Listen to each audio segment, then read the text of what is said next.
On this episode of Pot of Gold, the guys are in studio to talk about the most important game of the season so far. It's Alabama and LSU.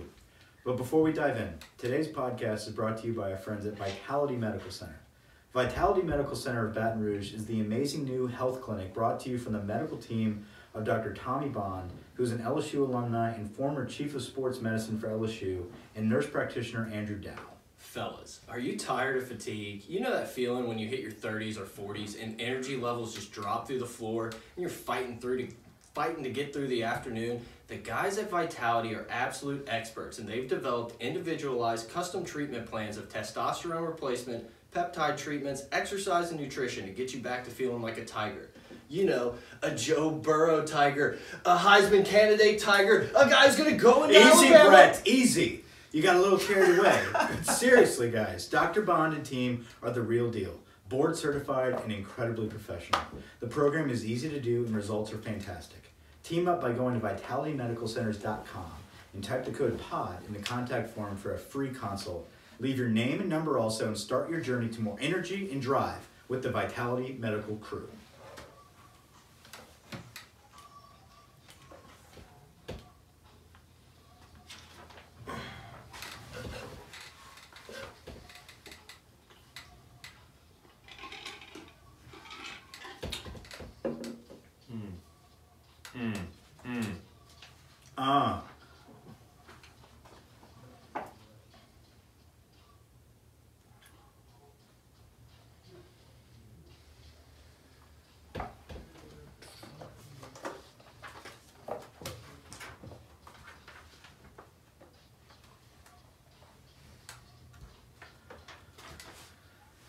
All right, let's do it. It's Alabama week, the game of the century, of the year, of the decade. Part two. Century part two. Yeah, bookend.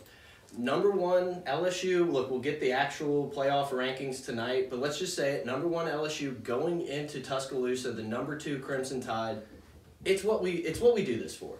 This is what we have dreamt of as LSU fans, is the opportunity to redeem ourselves of 8 years. 8 years of depression, of begging for it. It's finally here. We have the opportunity to stamp our name, to stamp our brand at Alabama. Guys, I'm thrilled. I'm excited. It's the biggest game of the year to this point in college football. We are the marquee matchup. Hell, the president is showing up. Big business. Big news, hot topic, had a lot of comments, had a lot of opinions thrown either way, but it just shows you the magnitude of this matchup is on a national level in every branch of everywhere. It's incredible. It's been the biggest game of the decade every year. Yeah. I mean, this game really decides who represents the West, and with that comes most likely being in a national championship or a college football playoff. And this time, it's never felt so much like that. Every year we go into this game, and it's like, okay, does what we do work? We can beat up on a lot of these little guys, but does it work? And I feel like Bama fans and Bama players sit there and they watch all the film and stuff. And they're like, yeah, this isn't like, we can handle this. That shit's done. Yeah. I mean, this is the year that LSU has the right guys in place, a quarterback, a coordinator, athletes all over the field, some of the best receivers in the country. We have the tools to go into Tuscaloosa and come out with a victory. And it's exciting, man. It's absolutely exciting. We've been nervous going into this game every year thinking, I don't think we match up. We could, if everything goes our way, possibly we could get there. This year, I'm in, man. I said I will swear off it. I will never pick LSU to beat Bama again until they win. So, look, I'm not going to say they're going to win. This is the best chance we've had in a long time to go in there and secure victory. Absolutely it is. Guys, before we dive in, Brett, plug us.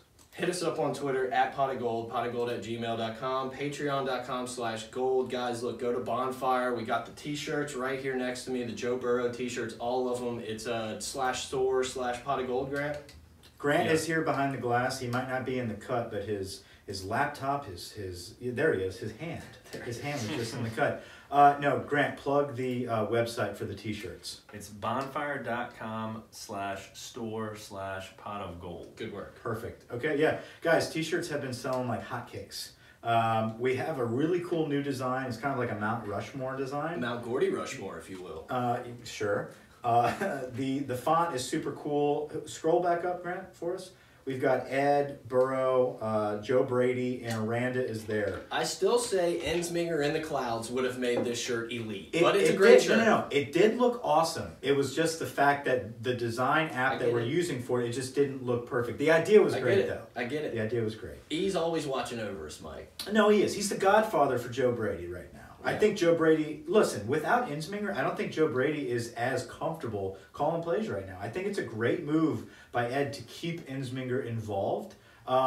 This is not Ensminger's offense. And for everybody that's clamoring, it's still Steve Ensminger as OC, slow it down. Backtrack a tad, Lloyd. A tad? I really feel like Steve, being in the booth, though, has been such a good aid for Joe Brady. They're a great team. It's excellent. However, it's 50-50, 25. I don't give a shit what the numbers are. They're a great combo. Concept, experience. It's a great mix, and it seems to be working out. Yeah, hopefully, Joe Brady, with all the rumors to Florida State, hopefully he's still got his head in the game. Guys, we have a good show planned for you today. It's LSU versus Bama. What else needs to be truly said here?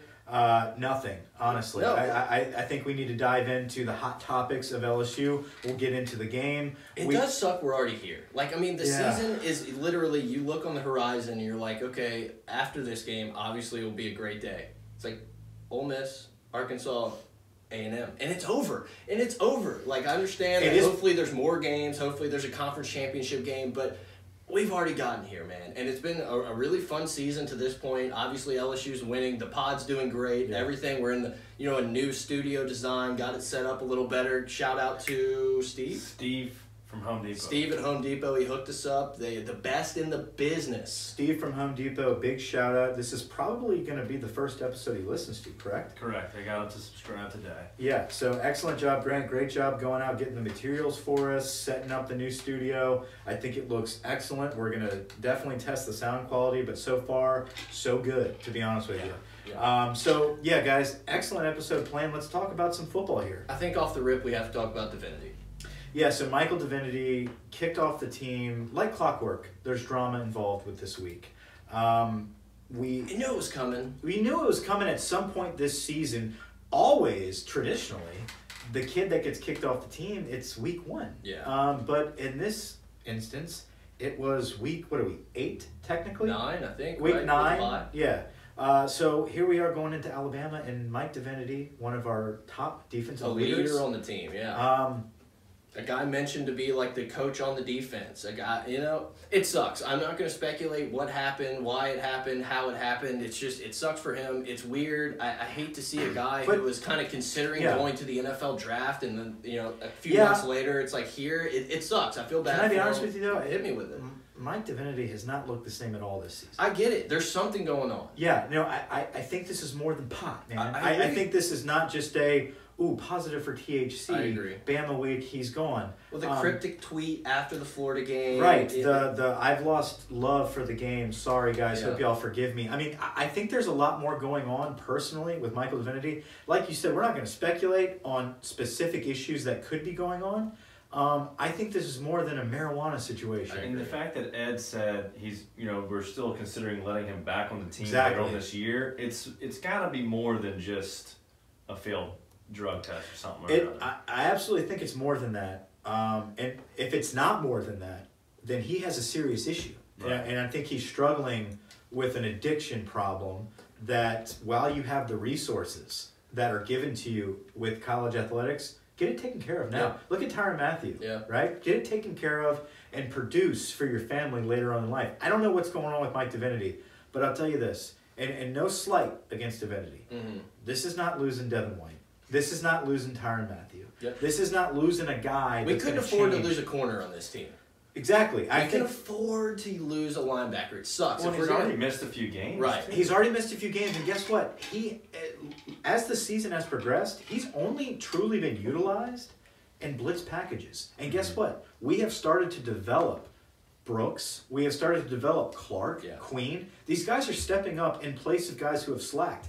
I hate to say it, but Mike Divinity, in my opinion, has slacked to this point for what we expected from him this season. And I think a lot of it has to do with what's going on with him personally. Yep. And so this might not be a terrible thing for him. Look, and I agree with everything you said. All I'll say is it sucks to lose a leader on the team, a 100%. signal caller going into this environment, the biggest game that some of these kids, a lot of these younger guys that have ever played in, without a question. I agree with everything you said, but there's still... There is a loss. There's something to be said about leadership and a guy who's been there in the trenches in games like this. Well, for one, it's a distraction on the most important week of the year thus far. If we're focusing just on the field loss, that's what my point was. But it goes beyond that. And I feel like our program has gotten to a point where we have development that goes beyond just on the field operations. And one of those things is team camaraderie.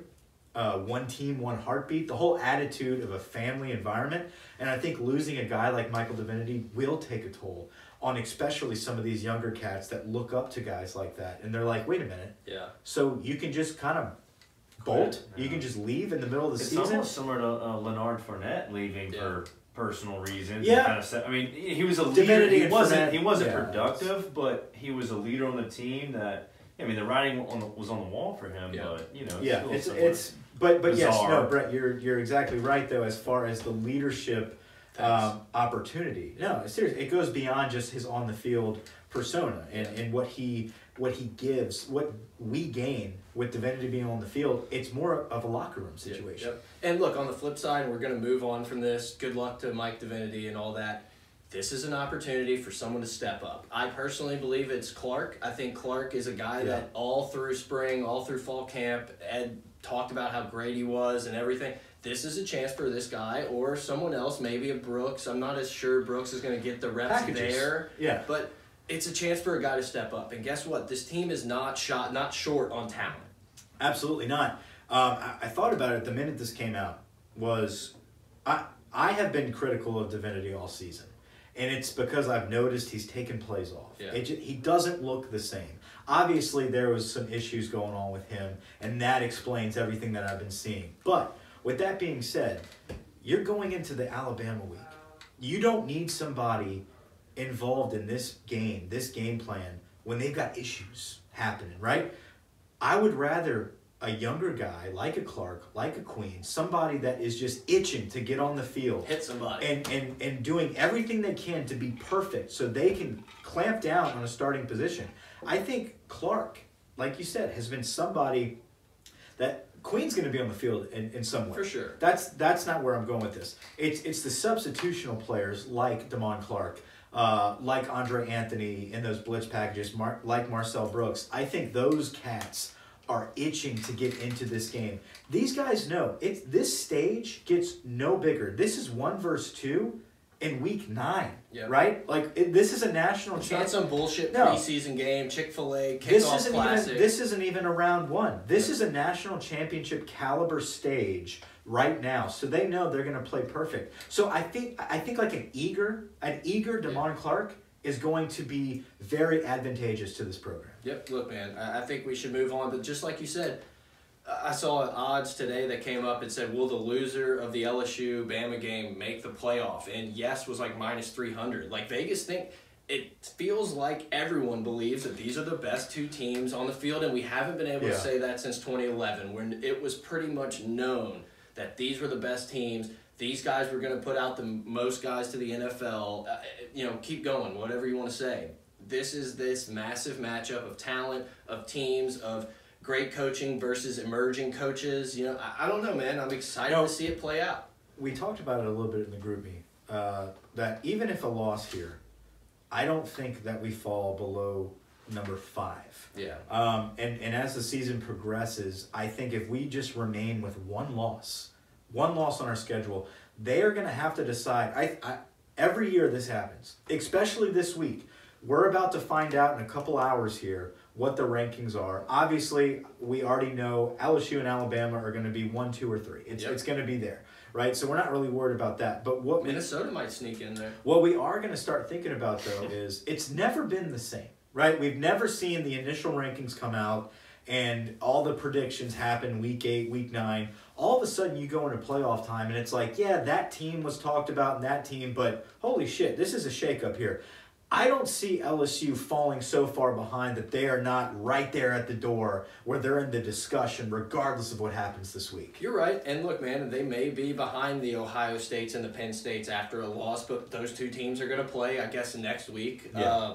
And the rankings will shake out. And a lot of things can happen. You know, Georgia's still that one-loss team, a live dog, if you will, that's going to play at home in Atlanta in the SEC championship game. Ed mentioned it in his press conference. Marty Smith of ESPN said something about, you know, you say it's just another game, but it's not. It's number 1 versus number 2. And Ed had a perfect response. He said, you know, you're right, it's a big game, but every game's a big game in the SEC. To get to your goals, to get to an SEC championship game, to be in the playoff, you have to go undefeated. This is a huge test, but it's the same as Auburn last week. If we lose that Auburn game last week, Sure. It's totally different. We lose Florida game, it's different. Texas, I mean, every game in the way college football is now, it's almost a playoff. And yes, the loser could sneak in, but it'd be everyone would feel a lot better if you won and just took care of business. I'll just say this, and I think this is a perfect time to kind of dive into not just predictions, but just kind of the feel of how I think is going to start transpiring this weekend, or what's going to happen. I think what Ed is saying in deflecting this being a national championship level game coming up. He is deflecting, but he's also right. No, he is right. You know? Look, if we're sitting here as players, if we're sitting here as coaches, it is absolutely the right thing to say, because guess what? For the past decade, okay, we have put this game up on that magnitude as a team. Possibly too much. Right, and that has never worked. We have seen, guys, we've had talent, right? We have just clammed up. We have tight butthole we had this Danny shit. Etley. Yeah, no, we have tight butthole this shit every game. And we play so tight because we had 2 weeks of just sitting around hyping this shit up. And it's media, it's fans, it's everything like that. The players, they get sucked into that. Now, when your head coach sits there and says, this is just any other game, and the players are bought into that, that makes them more comfortable. Mm-hmm. But do not think for a second that they don't understand the implications that this game does have. Everyone does. I mean, you'd be stupid not to understand it, but at the same time, you have to go into that mentality that this is the game we're going to prepare for. I love the way Ed approached it in his press conference and how he's approached this entire week. If you go back and watch all the interviews and everything leading up to the Bama game for the past couple of years, there was a little too much excitement. You know, it was almost like Ed had to sell you on the fact that LSU could be in this game. This year was totally different. He loves the guys in his room. He knows he has a chance to go into there. He likes his coordinators. He likes his players. And he just feels confident and comfortable. And that obviously comes with winning and a little bit more job security. But he's becoming more and more of himself, like every game throughout his career. You could tell it was almost like, oh, I got to prove to people I should have gotten this job. I got to, look at the binder, see what the binder has to say. That shit's done, man. Ed's the coach of our team, and it looks like he's going to be for a while, and he's comfortable, and he's going after it. We're recruiting our ass off, and we're winning games on the field. I couldn't be happier with where the program is today. 3 years ago, maybe people were pissed, and Tom Herman and Jimbo Fisher. And look, I loved Ed Orgeron as much as anyone. I was like, I don't think you can give him this job.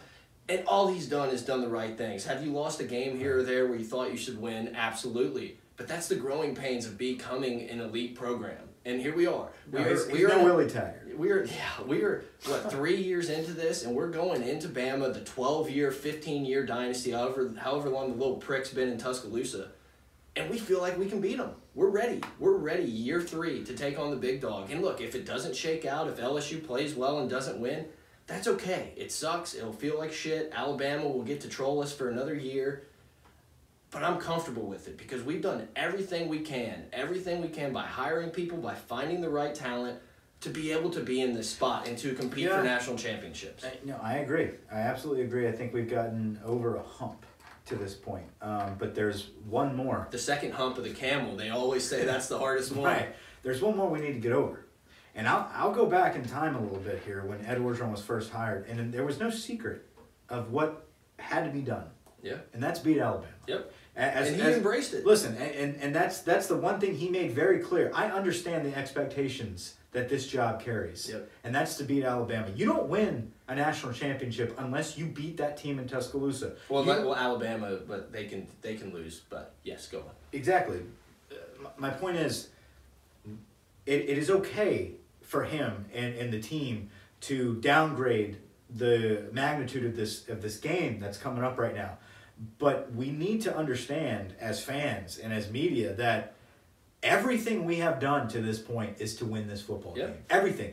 From getting Joe Burrow, from getting Joe Brady, from implementing this offense, from going to a run-focused approach against Auburn, to the pass protection that we did against Florida.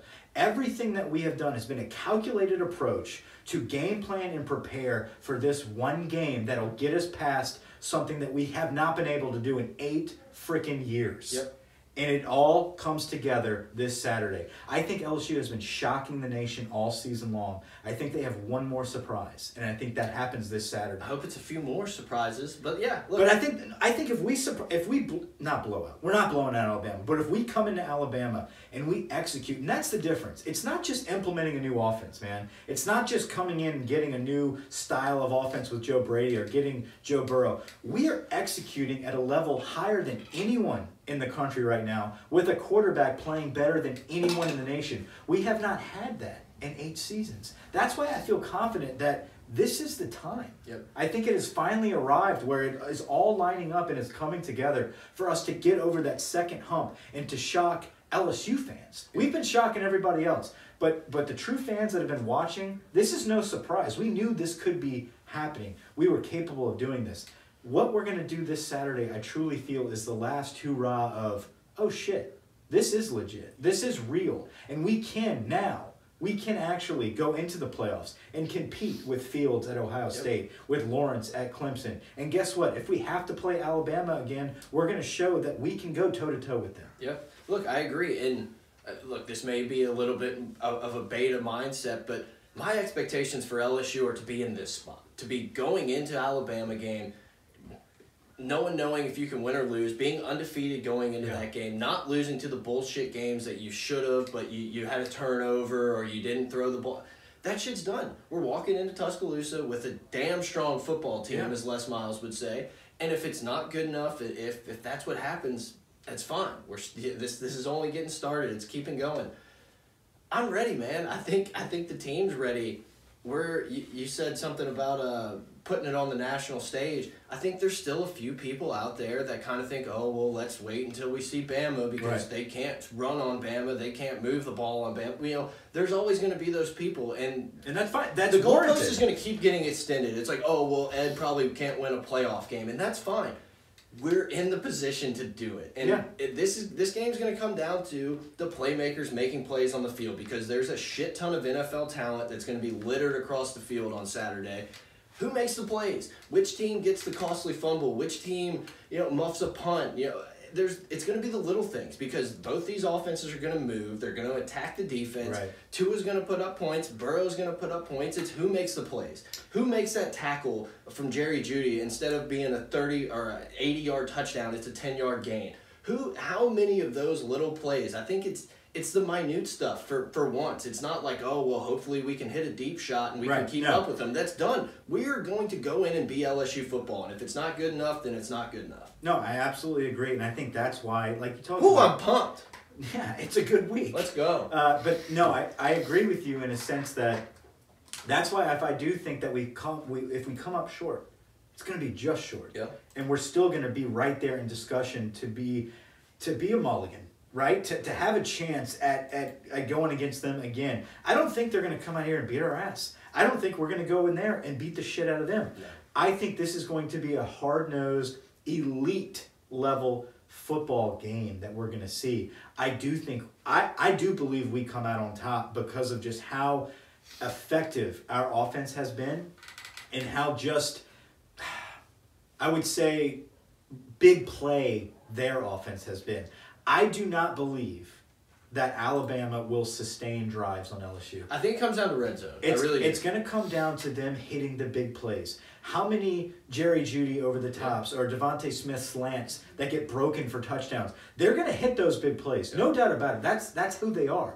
I believe Najee Harris, I saw a stat that his longest run's 25 yards. Isn't that wild? I do not. They're not going to run the ball on us. I agree. Tua is going to have to hit these big plays to beat LSU. How many big plays are we going to give up? That's my point here. I do not believe that Tua and Alabama are going to hit that many more big plays than we are going to have consistent drives. I think we have played way more consistent football than Alabama has. We can still hit whenever we want. We can hit the big plays, but it's our running game, it's our consistency that I feel is another level than them right now. Well, look, man, a lot of the stats and the numbers for the offense and everything are extremely similar. The only difference is LSU's played a lot better defenses than Alabama's played, so that makes me feel good. We can't have this safety and corner looking at each other with the hands in the air. Right. That's the stuff that hopefully got worked out in the previous 8 weeks, and Aranda and them have been scheming, so everyone's on the same page. That's how I feel like Alabama can take that lead. Like, if they're just going to try to nickel and dime us to death, I like the way our defense has played when they've been backed up against the goal line and having to get stops. LSU's been incredible in the red zone, and against Auburn and against Mississippi State, they've settled for too many field goals, but I think that's where it's really going to. I think both of these teams are going to eat in between the 20s. I think it's just going to be a track meet, and then it's what happens. Can your special teams? Alabama's had kicker problems forever. LSU's kicking has been good, a little murky at times. Yeah, this year is scary. Cade York is scaring me this year. It is scary, but honestly, it's not as scary if you're an Alabama fan. If you're an Alabama fan and you're sitting here saying, "Oh man, a kick to do it," I think you would rather LSU be kicking than your own guy. Does that make sense? Yeah, no, I agree with you. Up till this season, though. I don't know. I feel like Cade York has not been real clutch this year. I get it. He's been fine. Look, I think he's been good. He had like a missed extra point. He's missed a couple field goals here and there. I'm just telling you, I think... No, they have issues. Yeah. Absolutely. And that's been their Achilles heel, if you will. Normally they outscore people by 30. So traditionally, we have definitely been better than them. But can we get the stops? In the 2011 game, it was a lot of movement in between the 50s, and then they missed all those field goals in between the 50s. You like that? Yeah. Right in between them. And that's kind of how it played out. And obviously, I think there's going to be more points scored in this game and everything, but I really do. I think that's what it's going to come down to. Which team can punch the ball in when they get inside the red zone? Which defense is going to make a big play? Can Stingley make a pick in the end zone again like he did against Florida? I think both of these teams are so talented and they're very similar, very similar. So we'll see who makes the plays.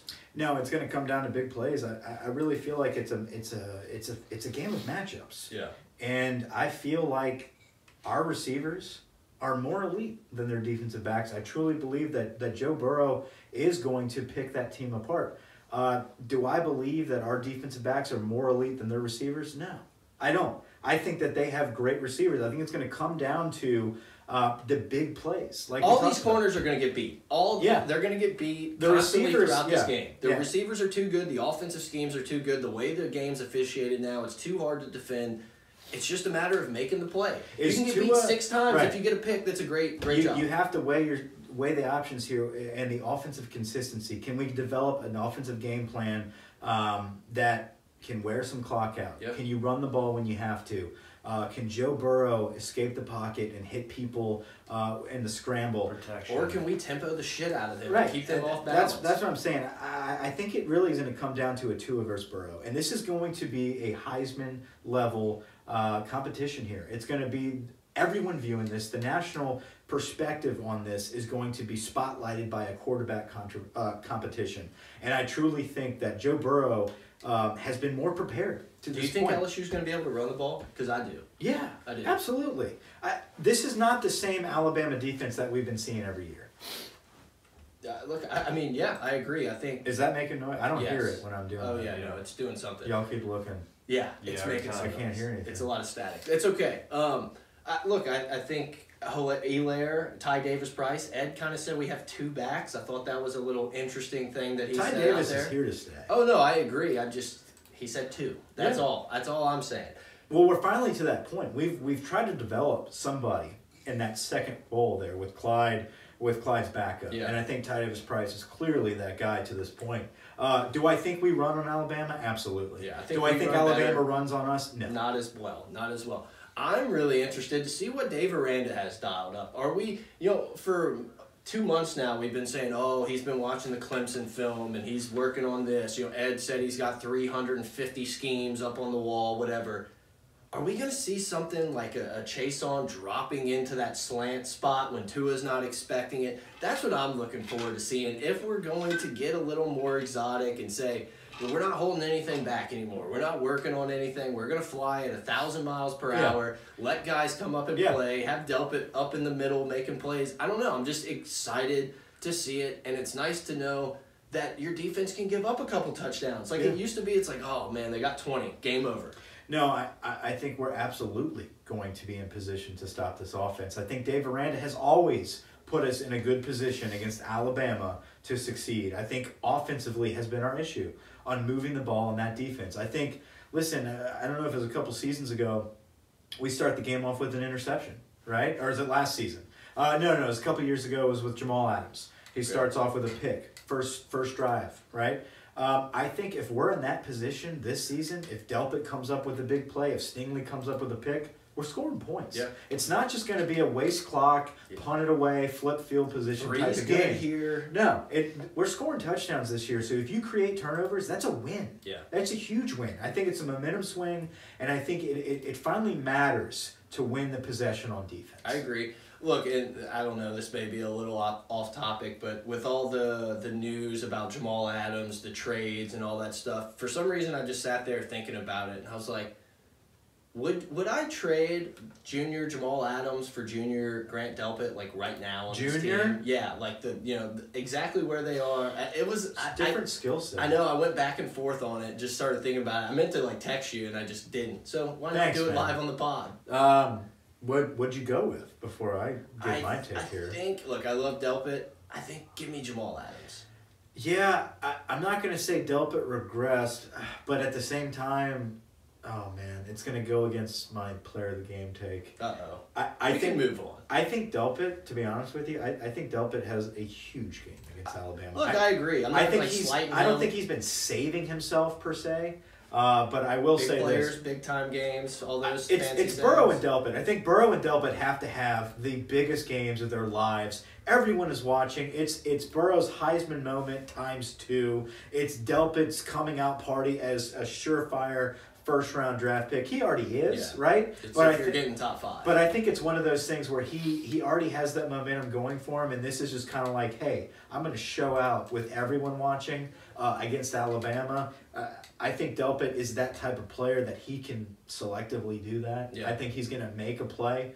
I think if we're talking best games as a junior, I'd go Delpit.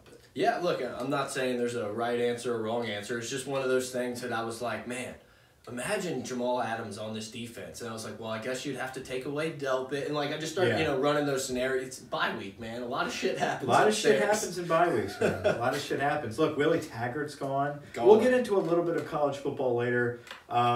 We've got probably about a half hour left here on the podcast. We'll talk about some college football. But honestly, the LSU-Bama matchup, it's just so big. We have so many storylines to talk about, so we're not going to get too much into that just yet. I don't know. Where do you want to go from here? You want to talk a little bit more about the game plan? Grant's pouring another wild turkey shot. Yeah, I guess it's turkey season. It's turkey season. Turkey season. When are we having a fire, Yeah. When it cools down. When it cools down. All right. I don't know. Where can we go from here? I mean, we can just talk shit about Alabama a little more, Hey, look, video of Tua. He wasn't driving. Let's talk about the video. He wasn't really stepping into his throw, Mike. Tua's fine. I love when that shit happens because everyone's like, I don't know. It's like, he is a little gimpy. No, he's gimpy, but that hasn't affected shit with his upper extremity. It's also the first reps of a skeleton throw. It's not like we're doing game movements and jumping through. I'm fine. No, we're good. It's literally, it's like warming up in baseball, just pitching the ball around, and everyone's freaking out about it. Guess what, man? Tua's going to play, and Tua's going to be damn good. I think one of the the main things is if LSU can pressure him, if LSU can make him have to move around. If he's just going to sit in the pocket, nothing's going to change. He's going to throw those slants. He's going to throw really nice deep balls like he always does. If we can get some pressure, if Chason's chasing him all afternoon, if you can get Brooks firing up the middle on one of those stunts they run, right. That's where I think the ankle and stuff comes into play. Yeah. Get him a little rattled, put a couple hits on him. You know, whenever we played him at home, somebody laid a real big lick on him, and I think it hit him in the nuts, and everyone got all crazy. That's what you got to do to this guy, man, because there's a reason why he was one of the #1 quarterback. He's projected #1 in the draft. He's a really good player. I mean, he's maybe not as good as Bo Nix at throwing against zone defenses, but I mean, Tua's a really good player. I want to see if we can get him off his mark, because a lot of times in this season, getting pressure on the quarterback, especially with not a ton of blitz, has been a little bit more of an issue on the defense. Outside of Joe Burrow, you're not going to find a more accurate quarterback. Yeah. And I think Tua at 80% is still the best quarterback that we're going to see all season, outside of if we make the playoffs and we play. I know Trevor Lawrence has played like shit. Give me right? Tua. No. I thought I would have said Lawrence, but after watching this year, before the season, absolutely Lawrence. Right now, Tua is behind Burrow, though. I think numbers even prove that. Mm-hmm. I think Fields is a more dynamic quarterback when it comes to running. I hope we get to see that game. Like, it'd suck if it was in the Fiesta Bowl and not. I want to play all of them. I want to play all of them. Dream scenario, you take Clemson out in the first round and play Ohio State in the love second. it. What a fun year that will have been. I want to beat the shit out of Ellinger, Nix, Trask, Tua, Fromm, and then go into beat the shit out of Lawrence, and then finish it with a national championship against Fields and Ohio State. I think it would be a wonderful way. What a run that would be. It would be incredible. It would be the best ever. Yeah, someone need to make a documentary on it. Yeah, we'll do it. No, my point is, though, to this point, Tua is absolutely the best quarterback you're going to see, regardless of best receivers. If he's 90%, 80%, even a 70%, Tua is the best quarterback that you're going to face this season. And probably until the playoffs. I think 100% Fields is probably better than a 70% Tua. Yeah. It's the big plays. That's the thing. It's the quick strikes to Devontae Smith across the middle. If Christian Fulton doesn't wrap up there, that's a touchdown. Yep. You can't give that type of stuff up. Guys like Vincent Stevens, Eric Monroe, whoever the hell, right. Yards Lewis, after not catch Xavier Lewis, Cam Lewis. Crucial. That's going to be huge. It's not just about Tua. It's about these explosive wide receivers and how many opportunities we give them. I think offensively, we'll get into it here. I think our game plan going into it is going to be a perfect combination of everything we've seen. I think Joe Burrow has been prepared with crowd environment. I think, listen. I'm not worried about Joe Burrow in the moment or any of that. I'm just not. At Texas, that he had his Heisman moment in week 2. Yep. At Texas. You can say what you want about what Texas has done right now. But in week 2, with Tom Herman preparing that team all year for this game against LSU, with everyone there in that stadium. Teams are a lot better when they think they're good. Joe Burrow had a Heisman moment at that game, right? That environment has prepared him for the rest of this season. Facing the pass rush against Florida, facing the top defensive tackles against Auburn. I really believe this offense is so prepared for this environment that they're about to face against Alabama. Before we get into that, what do you feel about 2:30? I love 2:30. I don't hate it in this situation. Like, I think big games should always be played at night. It's just kind of how I feel, and I guess that's probably just growing up. We don't get the lights. We don't get the elephants. Well, I guess the elephants are still there. I get it. It's going to be dark. The game's going to last 8 hours. He is right. It's CBS. It's true. It is right, but I almost kind of wish we would go into that environment with their stupid fucking light show and and then we just stuck it right to in them. the trunk. Stuck it right in the elephant trunk. I almost said in them. I was like, don't go there. You almost did. I was going to shove it. Penetration. But, whoa. I think 2:30's fine. I'd rather, if we could have like Herbie on the call, then give me. When's the last time this game was at 2:30? Should I look 2010. That's something that you're paid for. Yeah, I would say 2010 because wasn't 2011 the first time they moved it to the prime time spot? I really think that's what it was. LSU probably won that game. Probably. Yeah, why not? I mean, we've won so many of them recently. It's hard to keep count. Yeah, 11 was our last win. Yeah, but I don't know. Maybe not in 10. There was the one game with the D'Angelo It Peterson. was in 10. It was in 10. Was the game before that, whenever we were home. Yeah. We were at that game. That was it wasn't it was the D'Angelo Peterson reverse. We're gonna figure this out. Jordan Jefferson passed to Reuben Randall, all that good It shit. was the 4th and 1 reverse to D'Angelo Peterson where he got knocked out on the half-inch yard line. I believe so. Grant's looking it up, so we'll take some time to focus on that. So we know that will work out. But wild turkey season, right? So 230 though, I do think takes a little bit of the edge away from Alabama. I think it's nice to not sit around and have to think about the game all day. If you're a wide receiver or anyone playing, it's like, hey, get up, go to breakfast. Or center. We're heading to this. Yeah, anything, man. The little things are what's gonna be the difference in this game. I don't think either team can go in there and win by 20 against the other. I just think they're too good a team. I think it's going to be going into the fourth quarter where it's like a 3-point game, a 7-point game, and you're like, okay, I think we got a chance. This is the first time I really feel like Alabama fans are worried about this game. And I talked about it a little bit earlier, how they always kind of watch this and we're like, yeah, we can stop that. I don't think that that's how they're thinking right now. I think they're being a little more defensive than normal. Well, that's what happens. Well, that's what happens when you play one ranked opponent all season. Hey, Duke's not bad. And the other team that you're playing has played 3 top 10 opponents to this point and have set records and marked the history book in their own school's record book. So I think they are not worried. I do feel like they have shown a little more respect to LSU than they have in the past. I'll put it that way. So let's get into some player of the games, and then we'll get into some score predictions. Offensively, I do believe Joe Burrow has to have his finest game. Yep. I believe he will have his finest game. I think the stage has been set for Joe.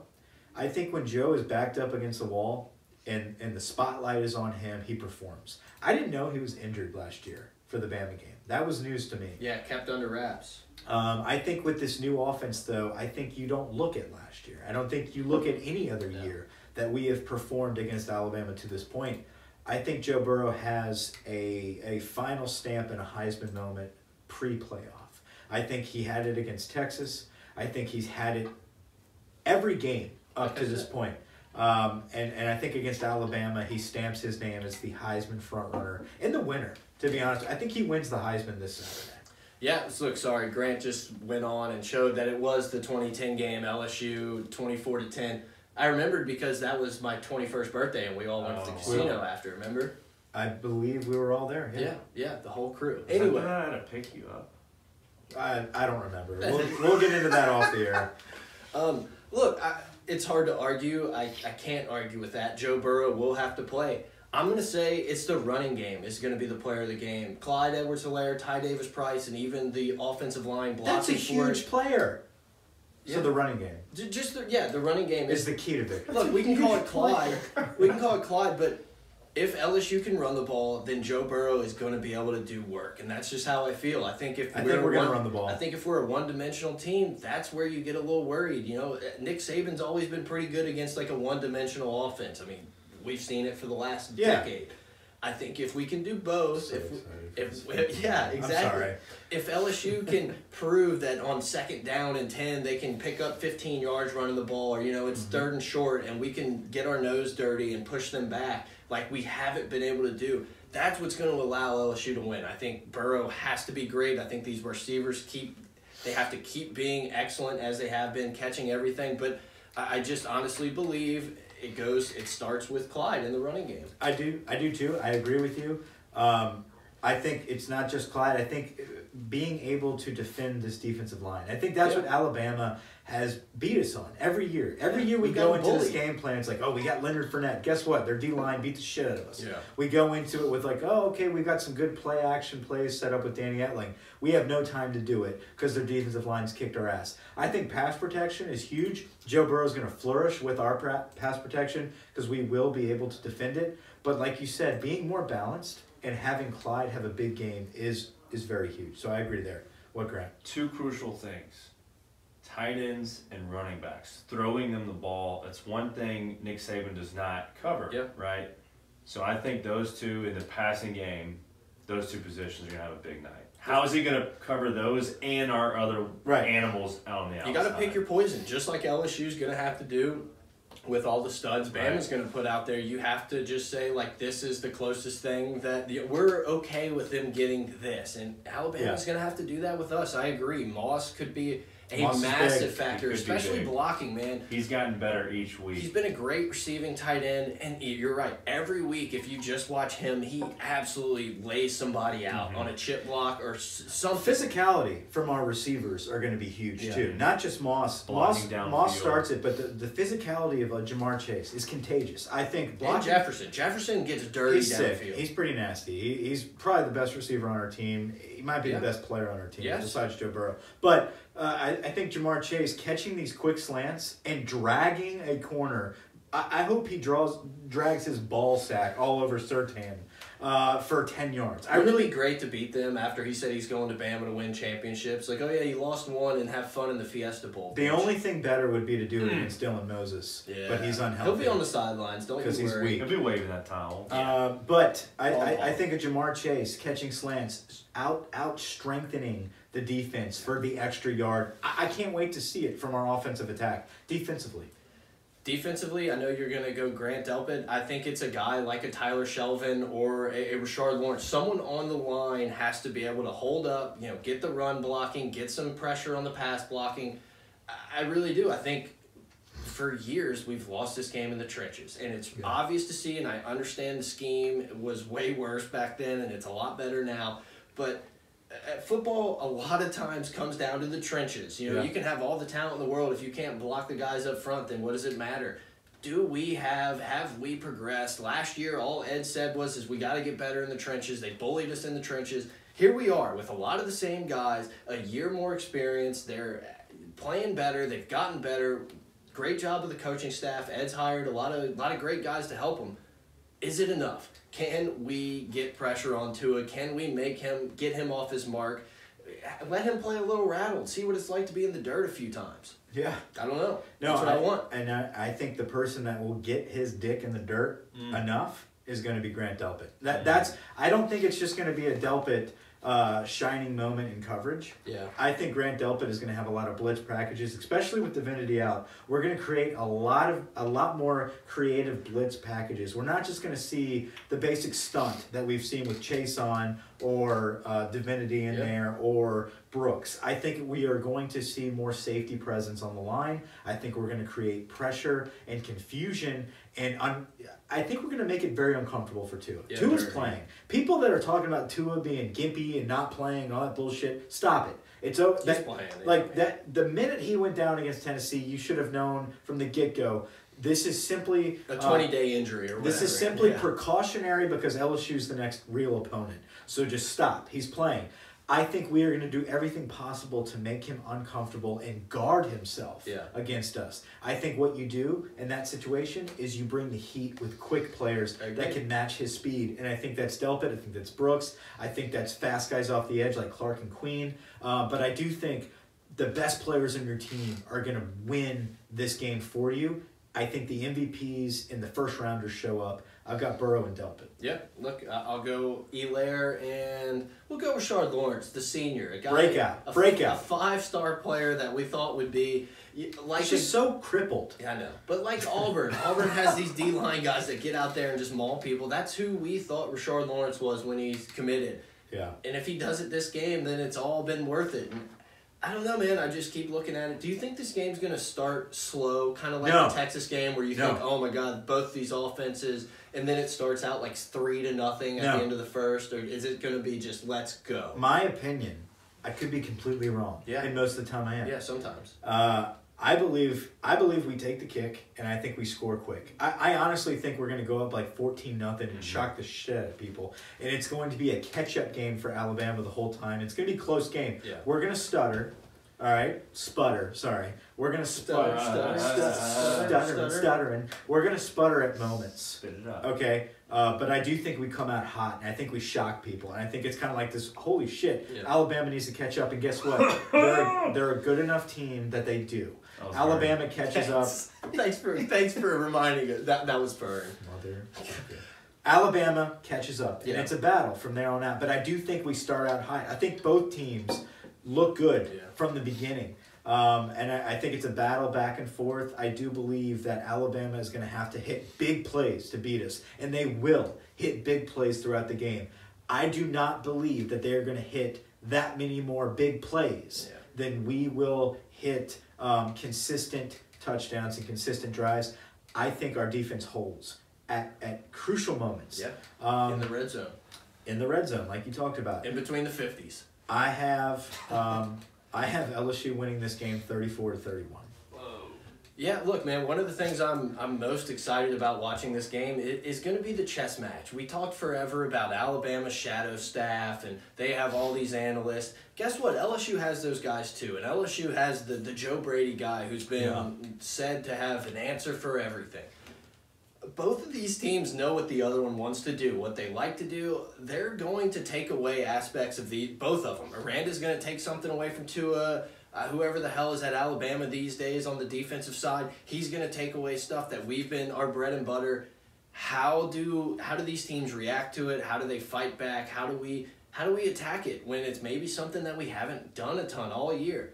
I'm excited, man. Look, I said it. I'm not going to pick LSU to beat Bama until they do. But okay. I think this is a dogfight. I can't wait because I think LSU has an unbelievable chance to go in and win this game.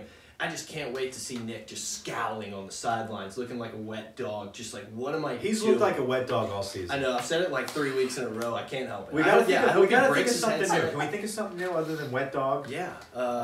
Wet cat? Wet cat. Frog? He looks rough. He does, dude. It looks like this is but it's a specific dog. It's like a hound dog. It's it's an old wet hound dog is what he looks like right now. Give a score. I'm going to go, look, I think it's going to be super close. You're not picking LSU until we beat them, so we understand Bama's going to win. 38-35. Bama. I think it's a super close game. I mean, look, Vegas has the line at 6. You throw in 3 points for home field advantage, and it's... And the refs. Yeah, well, then that's like an extra 3.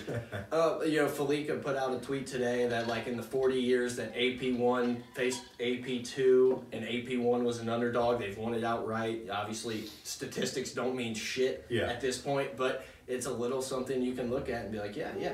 I love LSU in this spot, man. I think Bama is as beatable as they have been in recent memory. I think that there's a chance that LSU can go in there and actually be the better team. And it's not going to be this, oh, we snuck up and got them, or oh, this one play here, oh, they missed 5 field goals, so Bama deserves a rematch. Bullshit. LSU has the Joes, has the coaches, has everyone to win this game, and I think they're going to do it. I promised I wouldn't pick them. All right. I can't. Grant, we'll throw you a bone here. Score prediction. 38-31. The 31 is a late touchdown by Alabama to try to play catch up. So you have Tigers win. It's a 14-point game until the last drive, and we just let them score. All right. And they have to one side with 20 seconds left. We can't wait. I sure hope you're right. Look, the other games on the schedule, you got Maryland at Ohio State. I mean, the line's like 40. Trash. Yeah. Penn State at Minnesota. Good game. We'll see. It is. No, here's the thing. Penn State's not great. That's the problem. That's where I find this being a good game. I'm not overhyping Minnesota here. I'm undervaluing Penn State. Yeah, look, man. It's a battle. I think you can do that, and maybe I'm wrong, but I feel like Penn State is going to crush them. Roll them. Really? I don't think Penn State's that great. I think Minnesota's a fraud. I think they're a fraud. No. I love Fleck. I think Fleck would be the ideal hire for I've Florida never State. watched one of their games. He just signed a contract through 2026. I saw that. Minnesota. I'm not even sure what team in the past that they remind me. I thought it was gonna be bigger than this. It's only -7. There's always one of those, like an Iowa State. There's Cincinnati Iowa. with Brian Kelly. Yeah. And it's just like, oh, yeah, look at them. Good job. They're doing great. And look, I would love for Minnesota to beat Penn State. I'd love to be wrong. I like that it's 11 a.m. too. I think they're going to get housed.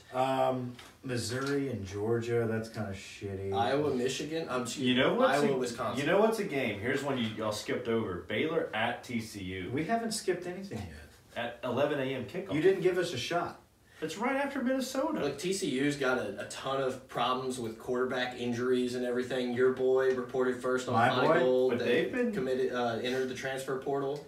I'm only saying that. Justin Rogers. Yeah. Yeah. Oh, yeah. That's him. Okay. No, I listen. I'm zoned in. Baylor's undefeated. No, look, Baylor's been a really good team. I could see them. I believe. I mean, they win that game. I think they play OU next week. You could probably. That's a good point to bring up for a second here. A lot of people have been talking about Do we need to talk about any of these other games? No. I mean, it's LSU Bama week. We don't need to Oklahoma, talk Iowa about it. State. That's an interesting game to watch. Could be. Oklahoma coming off a bye. Notre Dame at Duke. Clemson with a monster game on the road at NC State. Kansas Look State out. at Texas. Kansas State's ranked at Texas. K-State's going to win. Anyway. Texas is garbage. Anyway, we talked about Justin Rogers from Parkway, Terrace Marshall's teammate, 5-star quarterback, did not like LSU's offense. Don't blame the kid. Yeah. Goes to TCU. On the way to TCU, I think it was like one of his final games, he just completely destroys his knee. Yeah. Has not been able to recover until this year. In the meantime, at TCU brings over like 3 incredible transfer quarterbacks, one of which is Matthew Baldwin. Not Matthew Baldwin. I think Matthew Broderick? I think it's Baldwin. Okay. He sounds like an actor. It's not Alec. But he came over from Ohio State. He's a backup. Tom Ace. He's a backup, right? So right now, Yeah. 5-star Justin Rogers is like in 3rd place right now. He's 3rd string. He wants to get out of there. I'm not saying LSU's going to get him. But it is interesting to check out that the interest is there, not only with Rogers. Yeah, Derek King. Can we mention De'Aaron King for a second here? We can. For all those Joe Blows out there saying, oh, we don't want him on our program, or we don't want him anywhere.